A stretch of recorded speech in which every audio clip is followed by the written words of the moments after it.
이 세상은 어둡고 우울하고 불안하다고 할 수 있습니다. 그동안 그렇지 않을 때가 없었지만 어느 때보다도 절망적이라고 할 수 있습니다.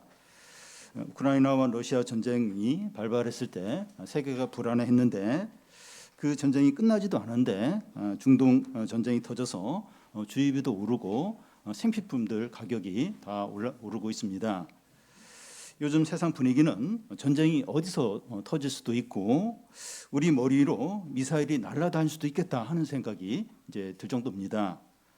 온 세계에 이 죽음의 증상들이 가득하다고 이제 할 수 있습니다.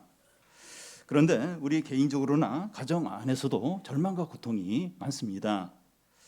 얼마 전에 그 소모임에서 이제 삶을 같이 나누는데 한 분은 이제 빚을 갚아야 되는데 대책이 없고, 또 한 분은 부친이 직장에서 수년 동안 받아야 될 연봉을 못 받을 그런 상황에 있고, 한 분은 이 부모님과 이 가족의 이 질병 때문에 이게 너무 심각한데 어떻게 할 수 없어서 절망을 하고 있고, 또 한 분은 진로 문제로 고민하는데 자기가 이제 공관 쪽으로 하면 이제 이게 수입이 너무 이제 적어서 이제 고민이 이제 되는 겁니다. 우리 각자가 차이는 있지만 우울하고 불안하고 절망적입니다. 그래도 조금 이제 요즘에 힘이 이제 생기는데 이 꽃들이 피고 이제 새싹들이 돋고 있는 겁니다. 이 산수유를 시작으로 목련, 개나리, 벚꽃, 진달래가 활짝 폈고 또 새싹들이 돋고 있고 막 잎들이 이제 나오고 있어요. 그런데 이런 꽃들은 이제 2주 정도면 다 떨어지게 됩니다. 우리의 인생의 본질은 이 죽음과 이 죽음의 증상들이 가득하다고 이제 할 수 있는데, 우리에게 소망이 무엇입니까? 우리가 항상 이 생명력으로 충만하게 살 수는 없습니까? 있다는 거예요. 있다는 겁니다. 저는 부활절이 있다는 게 얼마나 감사한지 모릅니다. 부활은 죽음에서 다시 살아나는 거죠. 우리에게 부활이 있다면 우울하거나 불안하거나 절망스럽지 않게 됩니다. 여러분, 부활이 있습니까? 세상 사람들은 사람이 죽으면 다 끝나는 건데 무슨 사람이 다시 사는 것이 있냐고 말합니다. 그런데 신자들 중에서도 예수님의 십자가의 죽음은 믿지만 이 부활은 확실히 믿는다고 말할 수 없는 분들이 있습니다. 좀 더 정확히 말하면 부활은 영적인 것이지 문자대로 몸의 부활은 아니라는 겁니다. 그런데 이런 이제 교인들이 이제 오늘만 있는 것이 아니라 2000년 전에도 있었습니다. 그래서 바울은 이 고린도전서 15장에서 이런 사람들을 위해서 부활이 있다는 것을 논증합니다. 만약 부활이 없다면 예수님이 다시 살지도 못하였을 것이고 우리의 재용서도 없고 우리의 구원도 없고 우리의 믿음도 헛된 것이 됩니다.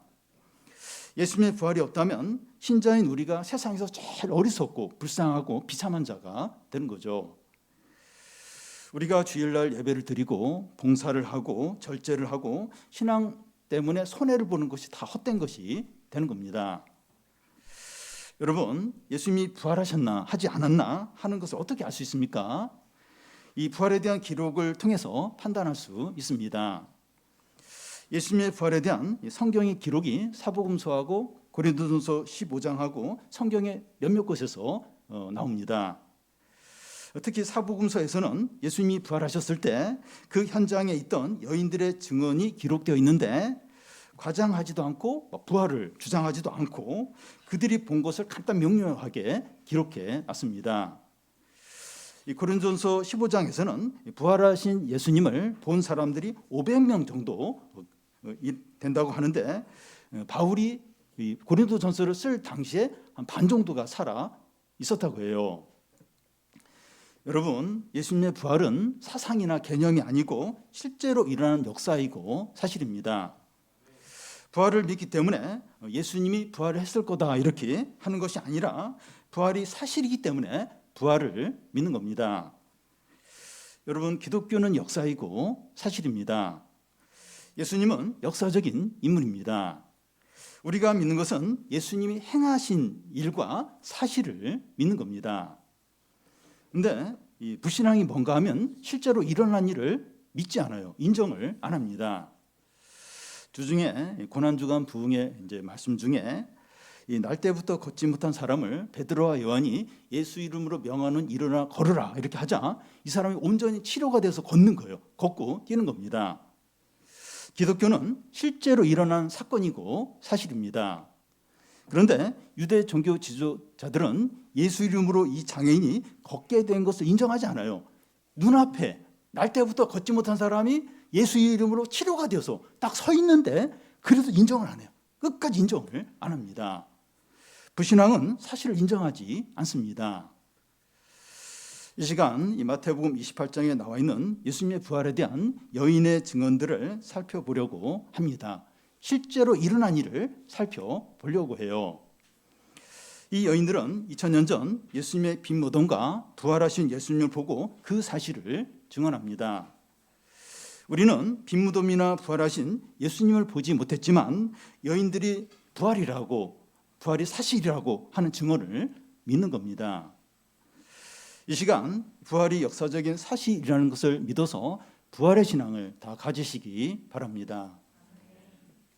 예수님의 이 부활이 사실인가 하는 걸 알려면 먼저 예수님이 진짜 죽었는가 하는 것을 확인해 봐야 됩니다. 예수님이 죽지 않고 기절했다가 깨어난 것이라고 그렇게 주장하는 사람들이 있기 때문이에요. 예수님은 공생의 마지막 주 금요일 오후 3시에 십자가에 달려 돌아가셨습니다. 예수님이 진짜 죽었는가 하는 것은 로마 군인들이 예수님의 옆구리를 창으로 찔렀을 때 물과 피가 이렇게 분리되어서 흘러나온 걸 통해서 예수님이 죽었다는 것을 분명히 알 수 있습니다. 예수님의 시신은 아리마다 요셉이 가져가서 자신의 무덤에 장례를 치렀습니다. 이튿날 대제사장이 빌라도 총독을 찾아가서 한 말이 예수가 살아있을 때 자기가 다시 살아날 것이라고 그런 말을 했다는 거예요. 그래서 제자들이 예수의 시체를 이제 훔쳐가고 나서 예수가 부활했다 이렇게 거짓 소문을 낼 수 있으니까 군인들로 하여금 무덤을 이렇게 지키게 하자고 이렇게 말합니다. 그래서 빌라도 총독이 허락을 해요. 그래서 로마 군인들이 예수의 무덤을 지게 됩니다. 갈릴리에서부터 예수님을 따라온 연인들이 있는데 그들은 예수님께서 십자가에 달려 죽는 것과 예수님의 시신이 무덤에 이렇게 안치되는 것을 지켜봤습니다. 그 당시 유대인들의 장례 풍습이 뭔가 하면 시신에 향유를 붓고 기름을 이제 바르는 겁니다. 그런데 예수님의 시신을 급히 무덤에 이제 이렇게 안치를 하면서 이 향유를 붓고 기름을 이렇게 바른 걸 제대로 못했습니다. 그래서 여인들이 안식이 끝나고 다음 날 일요일 새벽에 예수님이 이제 그 시신이 안치된 이 무덤으로 옵니다. 1절을 보면 안식일이 다 지나고 안식 후 첫날이 되려는 새벽에 막달라 마리아와 다른 마리아가 무덤을 보려고 갔더니 이 막달라 마리아와 몇몇 여인들이 무덤을 향해 오면서 걱정을 하는 거예요. 무덤 입구를 큰 돌이 막고 있는데 그 돌을 누가 치워주나 이런 걱정을 하면서 옵니다. 이 여인들은 예수께서 살아계실 때 하셨던 말씀 내가 죽은 후에 다시 살아나리라 이 말씀을 기억하지도 않고 믿지도 않고 있는 거예요. 만약 이 말씀을 기억하고 믿고 있었다면 이 무덤에 오지 않았을 겁니다. 이 여인들은 슬프고 우울하고 낙심한 가운데 단지 예수님의 장례를 잘 치르고자 하는 마음으로 지금 무덤에 오고 있습니다. 여인들이 무덤에 도착했을 때 어떤 광경을 보게 됩니까? 2절에서 4절까지 보면 큰 지진이 나며 주의 천사가 하늘로부터 내려와 돌을 굴려내고 그 위에 앉았는데 그 형상이 번개 같고 그 옷은 눈같이 희건을 지키던 자들이 그를 무서워하며 떨며 죽은 사람과 같이 되었더라. 예수께서 십자가에서 돌아가실 때도 지진이 일어났는데 예수님이 무덤에서 부활하실 때도 지진이 일어났습니다. 성경에서 지진은 하나님의 임재나 어떤 하나님의 일하심을 이제 의미합니다. 큰 지진이 일어나면서 주의 천사가 하늘에서 내려와서 무덤에 막고 있던 돌을 이렇게 굴려내고 그 돌 위에 앉아 있는 거예요. 천사가 이 돌을 굴려버린 것은 예수님이 무덤에서 나오도록 이제 돌을 굴려낸 것이 아니라 여인들이 무덤 안에 들어가서 이 무덤이 비었다, 예수님이 부활하셨다 이걸 볼 수 있도록 하기 위해서 이 돌을, 무덤을 막고 있던 돌을 치운 겁니다. 그 천사의 모습이 번개 같고 그 입은 옷이 아주 희었다는 거예요. 이 광경을 본 이 군인들이 너무 두려워 떨면서 죽은 사람처럼 됩니다. 헬라어 원문에서는 지진이 일어나 땅이 움직이는 것과 이 군인들이 움직이는 그 단어가 같은 어원의 단어를 사용하고 있어요. 무슨 말인가 하면 지진이 일어나서 땅이 흔들리는 것처럼 이 군인들이 두려워 떨었다는 겁니다. 그들은 죽은 사람처럼 얼굴이 새하얘지면서 겁에 질려 있는 겁니다. 성경은 가정하거나 또 믿음을 더 갖기 위해서 문학적인 표현을 현란하게 그렇게 사용하지 않고 사실을 명료하게 그대로만 기록을 하고 있습니다. 참된 믿음은 사실을 통해서 생기기 때문입니다. 이 놀랍고 영광스러운 광경을 군인들뿐만 아니라 무덤을 찾아온 여인들도 이제 보고 있습니다. 그런데 여인들도 두려워하지만 군인들과 달랐어요. 왜냐하면 이 천사들이 군인들에게는 아무 말도 하지 않은데 이 여인들에게는 말씀을 하는 거예요. 말씀을 전하는 겁니다. 똑같은 광경을 보고 군인들은 두려워하고 절망을 하는 것이 전부였지만 여인들은 말씀을 듣고 회복이 됩니다. 똑같은 어려운 가운데 있더라도 이 말씀을 듣는 자와 말씀을 듣지 않는 자는 너무나도 차이가 큽니다. 어려운 가운데서 이 말씀을 듣지 못하는 자는 어려움과 함께 망하지만 말씀을 듣는 자는 하나님의 새로운 인도를 받게 됩니다. 그래서 어려움이 해결되는 것보다 더 중요한 게 말씀을 듣는 거예요. 어려움에서 빨리 벗어나고 이거보다 더 중요한 게 그 어려운 가운데서 말씀을 듣는 게 제일 중요합니다.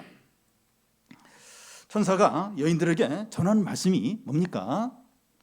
5절에서 7절까지 한 절씩 교대로 읽겠습니다. 천사들이 여자에게 말하여 이르되 너희는 무서워하지 말라. 십자가에 못 박힌 예수를 너희가 찾는 줄을 내가 아노라.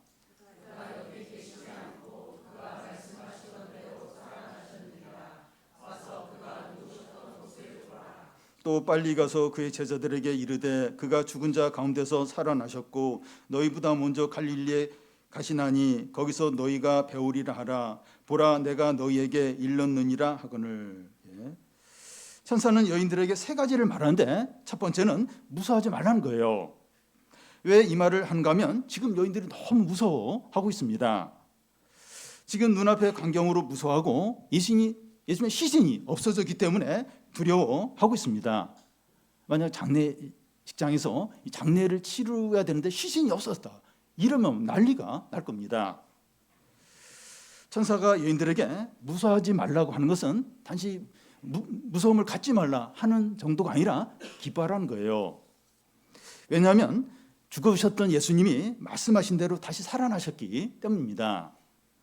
너희가 지금 십자가에 못 박힌 예수를 찾고 있는데 그 누우셨던 곳을 보라.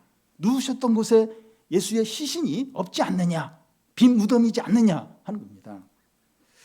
요한복음에 보면 예수가 부활했다는 증거들이 나오는데 베드로가 무덤 안에 들어가 보니까 예수님 누웠던 자리에 예수님의 시신을 쌌던 세마포와 예수님의 얼굴을 이렇게 감쌌던 두건이 그대로 있는 거예요.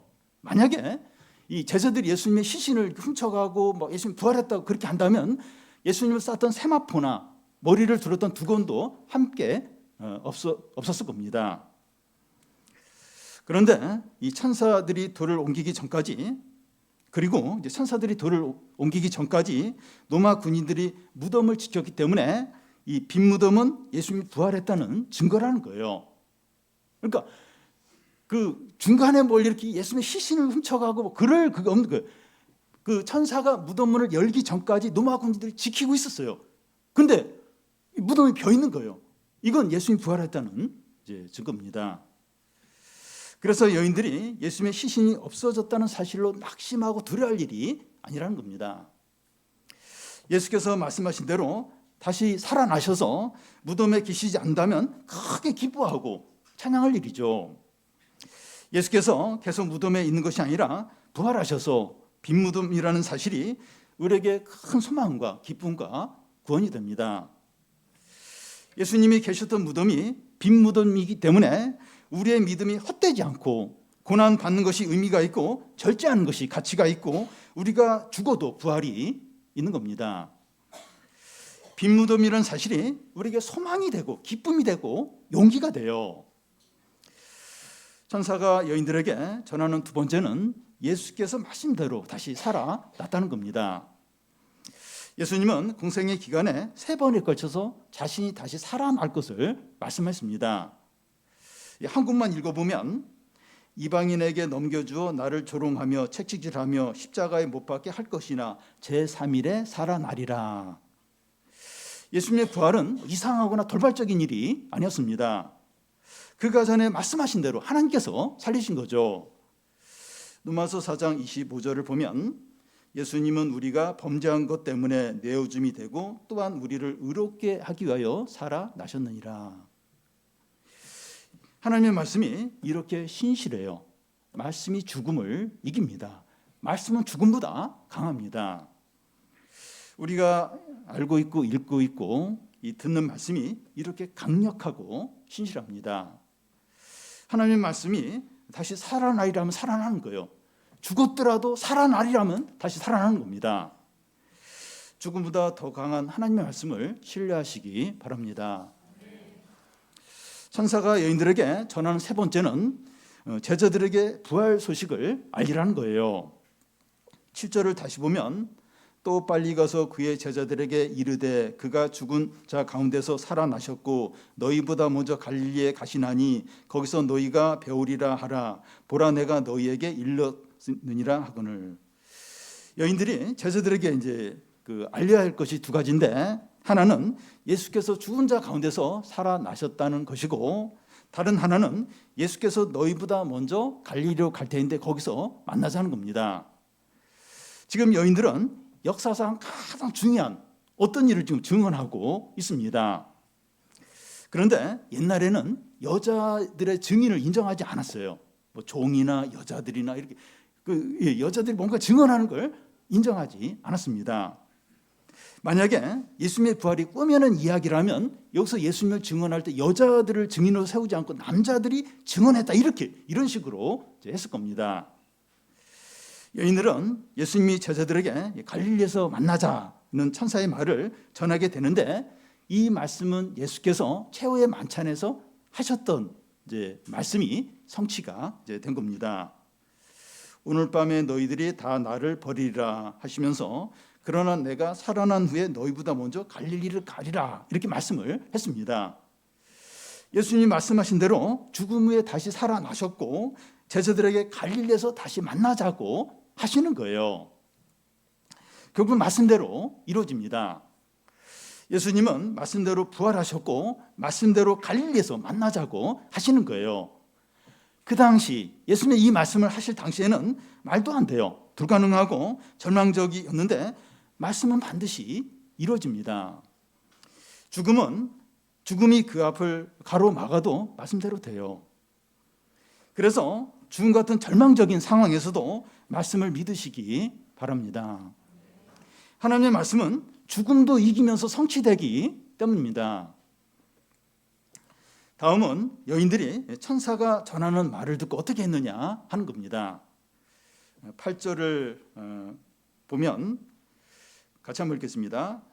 그 여자들이 무서움과 큰 기쁨으로 빨리 무덤을 떠나 제자들에게 알리려고 다름질하세. 지금 여인들의 마음에는 2가지가 있는데 무서움하고 기쁨입니다. 이 2가지 감정은 이제 서로 반대됩니다. 무서움은 예수님의 신신이 없어졌다는 것과 천사들이 나타나고 막 지진이 일어났기 때문이고, 이 기쁨은 천사로부터 예수님이 부활했다는 소식을 들었기 때문입니다. 그런데 무서움과 기쁨이 5대5가 아니라 8절에 보면 이 기쁨 앞에 큰이라는 수식어가 붙어 있습니다. 무서움은 그냥 무서움이지만 기쁨은 큰 기쁨입니다. 무슨 말인가 하면 무서움도 있지만 기쁨이 훨씬 커서 무서움을 압도한다는 거예요. 그것을 어떻게 알 수 있는가 하면 여인들이 천사를 만난 후에 주님의 이 부활 소식을 전하기 위해서 제자들에게 빨리 달려갑니다. 이 걸어가는 게 아니라 빨리 달려가는 겁니다. 원하던 대학에 합격했거나 들어가고 싶은 그 회사에 입사 합격 이 통보를 받았거나 이 아기를 건강하게 이렇게 출산을 했을 때 이 전화로 하는데 전화가 안 되면 막 달려서라도 뭐 이 소식을 전하려고 할 겁니다. 기쁜 소식이니까 그렇게 하는 거죠. 여러분, 우리가 신앙생활을 잘하고 믿음이 좋아도 우리 안에 모순된 두 가지 마음이 있습니다. 우리의 믿음이 자랄수록 의심도 자라요. 신앙이 좋아질수록 불신앙도 커집니다. 우리는 신앙을 갖고 있기 때문에 욕심이나 분노나 두려움이나 절망이나 정욕이나 교만이 없을 건데 그렇지가 않아요. 그렇지가 않습니다. 믿음이 좋을수록 이런 욕구가 더 강해요. 신앙이 높은 만큼 그 안에 어떤 욕심이나 어떤 불신앙도 같이 이렇게 자라는 걸 볼 수 있습니다. 여인들은 무서움이 있었지만 큰 기쁨으로 이 무서움을 이겨내는 겁니다. 그들이 어떻게 이렇게 크게 기뻐할 수 있었습니까? 부활의 소식을 들었기 때문입니다. 부활의 신앙을 가질 때 큰 기쁨으로 모든 두려움과 염려를 이기게 됩니다. 그리고 이 부활의 신앙을 가질 때 어려움을 피하는 것이나 직면을 해요. 그러니까 평상시는 어려움이 있어 어디서 피하려고 그래요. 이게 직면을 안 하려고 하는데 이 부활의 신앙이 있을 때는 어려움을 기꺼이 직면을 하려고 합니다. 다윗이 골리앗과 싸울 때 성경에 보면 다윗이 골리앗을 향해서 달려갔다를 막 이렇게 편법을 쓰거나 막 그러니까 골리앗을 향해서 정면으로 달려가는 거예요. 부활의 신앙을 갈 때 그렇다는 거예요. 어려움을 피하려고 하는 직면을 할 거를 용기와 어떤 담대함이 생긴다는 겁니다. 우리가 이 부활의 신앙을 가질 때 기쁨과 능력이 무한대로 커집니다. 그러면서 무슨 어려움이든지 직면하고 감당할 그런 자신감이 생기게 됩니다. 어려운 상황은 그대로지만 이 부활의 신앙을 통해서 우리가 변하기 때문에 어려움은 똑같아요. 근데 우리가 변해요. 부활의 신앙을 가지고 우리가 달라지는 거예요. 변하는 거면 새 사람이 되기 때문입니다. 우리가 부활의 신앙을 가지면 이 공부나 먹고 사는 문제나 진로 문제나 가정의 어려움이나 사람들과의 관계의 문제를 큰 기쁨과 능력으로 감당하게 됩니다. 여인들이 부활의 소식을 전하고 제자들에게 달려가는 중에 부활하신 예수님을 만나게 돼요. 9절, 10절을 한 절씩 교독 읽겠습니다. 예수께서 그들을 만나 이르시되 평안하냐 하시거늘 여인들이 나아가 그 발을 붙잡고 경배하니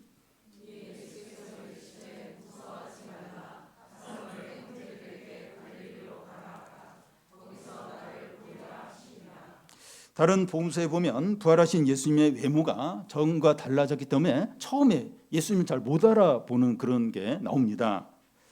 그런데 예수께서 평안하냐 이렇게 먼저 인사를 하니까 여인들이 예수님인지 바로 알아보게 됩니다. 이 9절 끝에 경배하니 하는데 여인들이 예수님을 알아봤다는 의미입니다. 또 여자들이 나아가 그 발을 붙잡고 하는데 너무 반갑고 기뻐서 예수님의 발을 확 가서 이렇게 발에 이마춤을 하는 겁니다. 그리고 이 그 발을 붙잡았다 하는 것은 예수님이 환영, 어떤 영적인 실체가 없는 어떤 영적인 존재가 아니라 육체를 가진 몸을 가진 그런 상태라는 걸 말합니다. 한 번은 부활하신 예수님이 제자들에게 나타난 적이 있는데 제자들 중에서 예수님의 부활을 믿지 못하는 제자들이 있는 거예요. 그때 먹을 거 있냐 이렇게 하니까 생선을 드리니까 그 앞에서 생선을 드셨습니다. 그러니까 그 예수님이 어떤 그 부활하셨을 때 어떤 이렇게 실체가 없는 영적인 존재라면 생선을 못 먹죠. 근데 생선을 먹는 거예요. 먹는 겁니다. 예수님의 부활은 몸의 부활입니다. 우리의 부활도 몸의 부활이죠. 우리가 몸으로 부활해서 영원히 사는 겁니다. 그런데 부활했을 때의 몸은 현재의 몸처럼 약하거나 피곤하거나 병드는 몸이 아니라 완전하고 영원한 영광스러운 몸입니다. 우리의 몸이 부활하신 예수님처럼 완전하고 영광스러운 몸으로 변해서 영원히 사는 겁니다.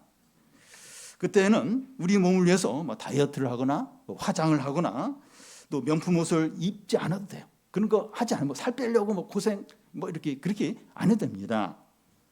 그때 우리 몸은 완전하고 빛이 나요. 그 몸에서 이제 빛이, 영광스러운 빛이 납니다. 그래서 우리의 진정한 관심은 우리의 현재의 몸보다도 부활했을 때 그 몸에 진짜 관심을 둬야 돼요. 물론 뭐 지금 현재도 좀 이렇게 뭐 운동도 하고 또 이렇게 관리가 필요해요. 근데 이 현재의 몸에만 너무 집중하는 것이 아니라 부활했을 때 우리 몸, 그 몸에 더 집중하는 겁니다. 현재의 몸은 아무리 잘 관리를 해도 결국 늙어요. 뭐 병들고 결국은 뭐 죽게 됩니다. 근데 부활했을 때 몸은 영원히 갖는 몸이기 때문에 우리가 이 부활했을 때 몸에 더 좀 관심을 갖고 거기에 기대를 가져야 됩니다. 현재 우리 몸이 약하고 우리 부모님이 질병 가운데 계시더라도 부활의 소망을 가지고 낙심하지 않아야 합니다. 우리가 부모님의 건강을 위해서 기도를 드리지만 예수님 믿고 부활의 소망을 가지도록, 우리 부모님이 예수님 믿고 부활의 소망을 가지도록 하는 것이 최고의 효도입니다. 그리고 예수님은 제자들에 대해서 10절 중간에 보면 내 형제들이라고 부르십니다. 가서 내 형제들에게 갈릴리로 가라 이렇게 합니다. 제자들은 예수님이 체포되었을 때 다 도망가고 베드로는 3번이나 이제 부인을 이제 했는데, 이런 제자들에 대해서 배신자들 그리고 불신자들, 겁쟁이들 이렇게 부르지 않고 내 형제들이라고 부른 겁니다. 예수님은 제자들의 배신과 이 불신을 다 용서하셨어요. 그 내 형제들이라고 그렇게 이제 부르시는 겁니다. 제자들에 대한 예수님의 이런 호칭이 의미하는 게 뭡니까? 그들은 내가 사랑하는 자들이고 내 가족이고 하나님의 가족이고 나와 함께 하나님의 모든 좋은 것을 물려받을, 함께 누릴 그런 자들이라는 거죠. 여러분, 하나님의 패밀리가 되어서 예수님과 형제로 지내는 것보다 더 복되고 영광스러운 건 없습니다. 이것이 가능한 이유가 예수님이 죽음 가운데서 부활하셨기 때문입니다. 그런데 예수님은 부활을 믿는 오늘 우리들에게도 내 형제라고 하십니다. 우리는 너무 부족해요. 약하고 문제가 많고 또 죄도 이제 많이 지었고 아무런 자격이 없는 자들입니다. 그런데 이런 우리에게 내 형제라고 부르십니다. 예수님이 내 형제라고 부르면 그냥 끝난 거예요. 우리가 생각할 때 하는 자격이 없고 사람들이 막 우리에 대해서 비난해도 예수님이 내 형제라면 끝난 거예요. 더 이상 누구도 뭐라고 말할 수 없는 거죠. 우리가 부활의 신앙을 가질 때 예수님의 형제가 되어서 하나님의 가족만이 누릴 수 있는 모든 축복을 누리게 됩니다. 우리는 2000년 전 예수님의 시신이 안치된 무덤에 갔던 여인들이 부활의 현장을 목격한 것을 살펴봤습니다. 성경은 우리에게 부활을 믿으라고 강요하지 않습니다. 단지 여인들이 부활을 직접 눈으로 경험한 사실만을 말씀하고 있습니다. 우리는 실제로 일어난 사실들을 믿는 겁니다. 부활은 우리가 방금 살펴봤듯이 실제로 일어난 사실입니다. 예수님이 십자가에 달려 죽으신 것도 사실이고 죽음에서 부활한 것도 사실입니다. 예수님은 죽음에서 부활하시고 하늘로 승천하시고 나서 승천하시기 전에 40일 동안 제자들에게 한 10번 정도 나타나셨고 고린도전서 15장에 보면 50명의 제자들에게 일시에 나타나셨다고 되어 있습니다. 우리는 예수님의 부활을 보지 못했습니다. 그런데 2000년 전 예수님의 부활을 목격한 사람들이 부활이 사실이라고 우리에게 증언합니다. 우리가 부활을 믿는 것은 부활이 사실이고 실제적인 역사이기 때문입니다. 그런데 부활을 눈으로 보지 못했는데 어떻게 믿을 수 있느냐 하는 어떤 질문을 할 수가 있어요. 2000년 전 예수님의 제자 중에 하나도 이와 비슷한 질문을 했습니다. 어떤 상황에서 이런 질문을 했는가 하면 예수님이 부활하신 날이 주일인데 그날 밤에 이제 제자들이 이제 한 집에 모여서 문을 굳게 이렇게 잠그고 있었어요. 근데 그때 부활한 예수님이 나타나신 겁니다.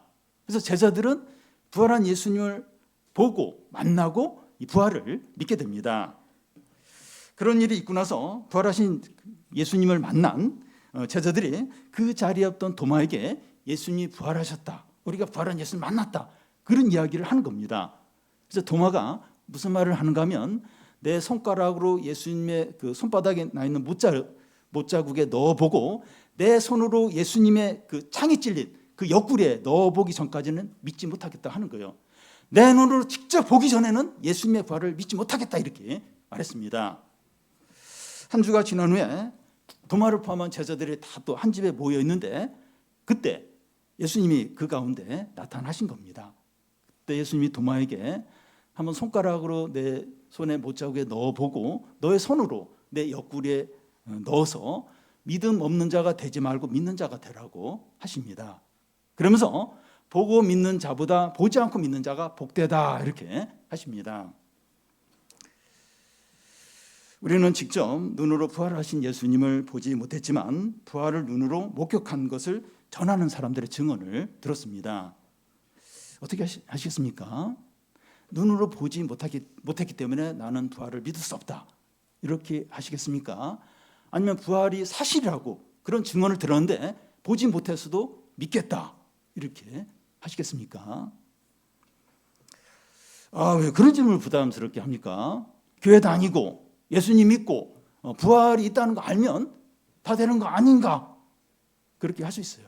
근데 그런 정도의 지식은, 귀신도 그런 정도의 지식은 가지고 있습니다. 여러분, 부활의 신앙을 가진 것과 같지 않은 것은 엄청난 차이가 있습니다. 바울은 교회를 핍박하고 예수님을 믿는 자들을 다 붙잡아서 막 가두고 그렇게 했는데, 다메섹 도상에서 부활한 예수님 만나게 돼요. 그러면서 그의 신학과 생각과 삶이 완전히 바뀌는, 완전히 그러니까 바울의 어떤 그 다메섹 도상에서 예수님을 만나기 전과하고 완전히 달라요. 그래서 바울의 신학, 바울의 삶, 바울의 사역은 다메섹 도상에서 부활한 예수님을 만난 전과후로 그렇게 둘로 이제 나눠지게 됩니다. 베드로의 경우는 예수를 모른다고 3번이나 이렇게 부인했던 자이지만, 부활의 신앙을 갖고 나서 예수님을 사형 선고한 유대 종교들 앞에서 사람의 말을 듣는 것과 하나님의 말씀 듣는 것 중에서 어느 것이 더 옳은가 판단하라, 이렇게 아주 당당하게 말하는 사람으로 바뀌었습니다. 부활의 신앙은 사람을 완전히 바꿔서 새 사람으로 만듭니다. 요즘 우리가 살기 얼마나 힘듭니까? 우리를 염려하고 두렵게 하고 낙담시키는 일이 얼마나 많습니까? 이 세상과 우리의 삶 가운데 죽음의 증상들이 얼마나 많습니까? 너무 속상하게 좌절되고 어떤 죽음을 생각하는 그런 일들이 너무나도 많은 겁니다. 세속화와 물질주의와 SNS의 영향과 반기독교 정서가 얼마나 강합니까? 오늘 우리에게 진정으로 필요한 것이 무엇입니까? 돈입니까? 자기 집입니까? 건강입니까? 아니면 재미있는 그런 겁니까? 그런 것도 필요하지만 그런 게 진정으로 필요한 거 아니에요. 이 부활의 신앙이 너무나도 필요한 시대입니다. 만약에 부활이 없다면 어떻게 되겠습니까? 세상의 유혹과 욕심대로 살게 돼요. 살게 됩니다. 부활의 신앙이 없다면 이 세상을 전부로 여기면서 살게 돼요. 죽으면 끝인데 뭘 이렇게 절제하고 이렇게 그럴 필요가 없냐. 그냥 마음껏 먹고 마시고 즐기자. 이 버킷리스트 하나씩 이루면서 이제 사는 겁니다. 죽기 전에 하나씩 하고 싶은 거, 원하는 거, 또 누리고 싶은 거 다 그거 위해서 이제 살게 되죠. 부활이 없으면, 죽음이 끝이라면 그렇게 하면서 그냥 삶을 이제 마치게 되죠. 그런데 부활의 신앙을 가질 때 영광스러운 몸의 부활과 영원한 복된 삶을 기대를 하게 되죠. 그러면서 자기를 절제하게 되고 죄를 끊게 되고 유혹을 거절을 하게 되죠. 부활의 신앙을 가질 때 그 영원한 복된 삶을 바로 이제 보게 되는 거죠. 예수님의 무덤은 빈 무덤이었습니다. 우리는 아직 예수님이 부활하지 못하고 무덤에 누워 계신 것처럼 불신과 두려움과 절망과 침체 가운데 지내면 안 됩니다. 예수님을 믿는다고 하는데 예수님 요즘 무덤에 계신 거예요. 예수님 계속 그런 것처럼 침체와 두려움과 불안 가운데 계속해서 반복하면서 지낼 수 있습니다. 예수께서 몸으로 부활하신 것은 사실이고 역사입니다. 우리가 눈으로 보지 못했지만 예수님의 부활을 믿으시기 바랍니다. 보고 믿는 자보다 보지 않고 믿는 자가 복되다고 했습니다. 우리 모두가 부활의 신앙을 가져서 변하고 달라지고 새 사람이 되기 바랍니다. 부활의 기쁨과 영광과 능력으로 충만해서 서로 사랑하고 복음을 전하고 세상의 빛과 소금으로 사시기 바랍니다. 그리고 부활의 믿음을 가지고 모든 두려움, 모든 염려를 다 이기시기 바랍니다. 우리 찬양하고